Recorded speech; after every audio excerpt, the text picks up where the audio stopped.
हरे कृष्णा। मेरा नाम अमन गर्ग है।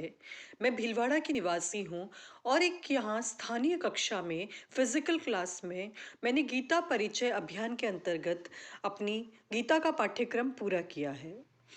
आज मैं आपके साथ यही साझा करना चाहूँगी कि मैं गीता अभियान का बहुत बहुत धन्यवाद देना चाहती हूँ, तहे दिल से देना चाहती हूँ, जिन्होंने मेरी एक अभिलाषा, एक इच्छा, एक उत्कंठा गीता पढ़ने की उसको सार्थक किया, उसको एक मूर्त रूप प्रदान किया।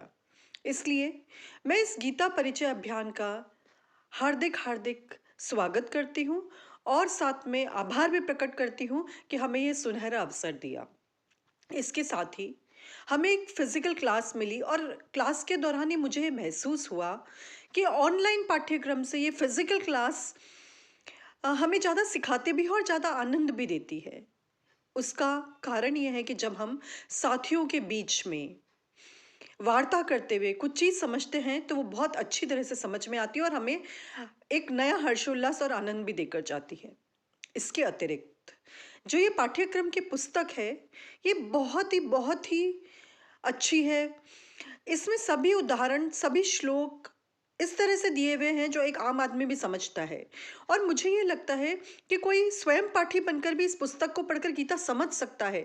पर जब आप एक क्लास में, कक्षा में एक आचार्य के साथ और कुछ साथियों के साथ पढ़ते हैं तो आनंद दोगुना हो जाता है। अब प्रश्न ये उठता है कि हमें आखिर गीता पढ़नी क्यों चाहिए? इसको पढ़ने का मकसद क्या है? तो मैं यही कहना चाहूँगी कि जब कोई हम एक साधारण सा उपकरण भी खरीदते हैं तो उसके साथ एक नियमावली, एक इंस्ट्रक्शन मैनुअल आती है। तो फिर जो ये मनुष्य जीवन जो इतना जटिल है, इसको समझने के लिए कोई मैनुअल क्यों नहीं? तो मैं यही कहना चाहूँगी कि गीता एक धर्म नहीं है। ये तो आदमी का जीवन जीने के लिए एक मानव शरीर में तन धारण करके फिर इसको मन के साथ, तन मन और आत्मा इनको संयोग करते हुए कैसे जिया जाए, इसकी एक इंस्ट्रक्शन मैनुअल है। तो मेरा ये कहना है कि गीता वैकल्पिक विषय ना होकर एक आवश्यक विषय कर देना चाहिए। क्यों? क्योंकि मानव मानव को ही समझ सके, इससे बढ़िया बात क्या हो सकती है। धन्यवाद।